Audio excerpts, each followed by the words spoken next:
Oke, masih di special talk show kita kali ini dan saya masih bersama Bapak Anggoro Eko Cahyo. Anda masih mendengarkan kita dari www.moveonlineradio.com dan tentunya juga di 105,8 Delta FM. Selamat siang untuk Anda pendengar Delta yang mendengarkan kita. Selamat siang juga untuk Mover yang masih mendengarkan kita. Baik, Pak Anggoro, saya mau di segmen kedua ini ada salah satu tagline yang saat ini memang lagi, kalau saya bilang sih dari Oktober kemarin sudah viral ya. Jadi promosinya tuh berbicara tentang kerja keras bebas cemas. Nah, mumpung Pak Anggoro ini datang dari Jakarta langsung ke Medan, saya pengen Bapak menjelaskan secara rinci mungkin kepada para pendengar kita sebenarnya apa yang dimaksud kerja keras bebas cemas. Gimana Pak Anggoro? Terima kasih Zaki, pendengar Delta dan Movers. Kita semua ini kan kalau kerja itu tujuannya kan salah satunya yang paling utama adalah untuk keluarga. Benar. Ya kan? Lalu saat kita bekerja, kadang-kala kan kita juga merasa bahwa kalau kita terjadi apa-apa, gimana ya keluarga kita, benar, gitu kan? Kita kerja keras, berangkat pagi, pulang malam, gitu. Kita berpikir kalau terjadi apa-apa, keluarga kita bisa terus melanjutkan hidup atau tidak. Jadi kecemasan itu adalah kecemasan yang selalu menghantui para pekerja. Dan ini kita dapatkan dari berbagai diskusi dan juga bincang-bincang dengan para pekerja.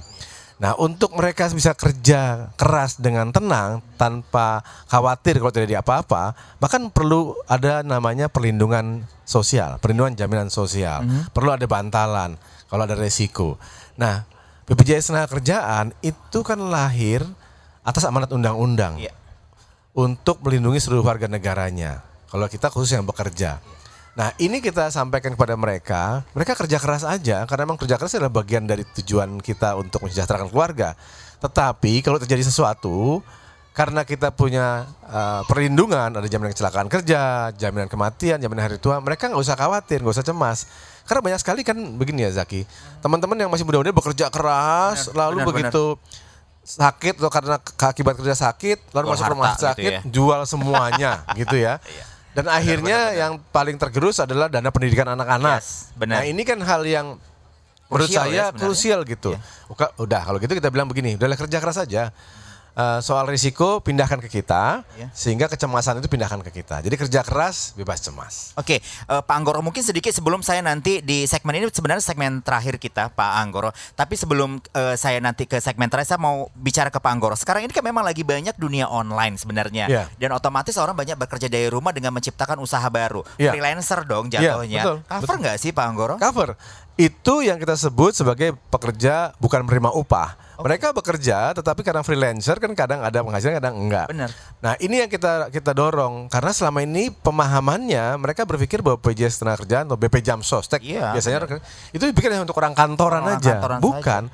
Semua orang yang bekerja selama dia punya penghasilan maka mendaftar menjadi peserta karena dia bisa mendaftarkan penghasilannya sebagai dasar iurannya. Maka sekarang kan kita karena banyak sekali segmen gig workers lah kita sebutnya ya. Itu kita membuat aplikasi namanya Jam Sostek Mobile, JEMO kita sebutnya. Downloadnya di App Store. Nanti dari situ kita bisa daftar secara online, masukkan upahnya, NIK dan sebagainya, mereka langsung terdaftar. Sehingga kalau terjadi apa-apa, walaupun dia bekerja di rumah, itu tetap kita cover karena pola kerjanya memang di rumah. Nanti yang paling disepakati adalah jam kerja jam berapa sampai jam berapa. Sehingga kalau terjadi kecelakaan, karena di rumah pun juga ada risiko kan. Benar. Kalau misalnya kerjaan di lantai atas gitu ya, jatuh jangan-jangan keleset gitu kan, itu kan karena jam kerja, karena memang bekerja. Benar-benar. Itu kan selama ini nggak di cover kan, nggak punya covernya. Nah itu bisa di cover. Oke, yang menarik sebenarnya pertanyaannya adalah Pak Anggoro, saya sempat baca-baca profiling juga. Ini ada program sertakan. Nah, program sertakan itu apakah berlaku untuk mereka yang bekerja di kantor menyertakan seperti apa, atau freelancer juga bisa mengikut sertakan? Saya mohon Pak Anggoro menjelaskan. Ya, sertakan itu sebenarnya program atau gerakan kepedulian terhadap sesama pekerja. Kadang-kadang kalau kita di rumah kan kita punya mbak yang kerja di rumah. Gitu ya. Kalau yang punya driver di rumah juga ada supir kita gitu. Atau ada tukang sampah sekitar kita. Tukang roti yang setiap pagi kita beli. Itu mereka kan juga bekerja. Dan kita bisa menyertakan mereka, mengajak mereka untuk menjadi peserta kita. Sertakan itu kepanjangan adalah sejahterakan pekerja di sekitar Anda. Oh begitu. Itu.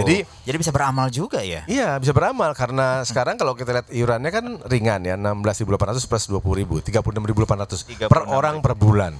Jadi kalau rekan-rekan pendengar Movers dan juga pendengar Delta yang setiap Jumat misalnya ada Jumat berkah, itu ya setiap Jumat 36.800 sudah 1 orang. Sebulan 4 orang tuh yang bisa dia bawa ya. Dia cover gitu. Sertakan ini ya. Sertakan itu. Itu sesuatu yang mudah dan tentu saja kalau kita lihat itu bagian dari kepedulian lingkungan kita. Orang yang kerja di rumah kita kan kalau terjadi sesuatu katakan supir kita.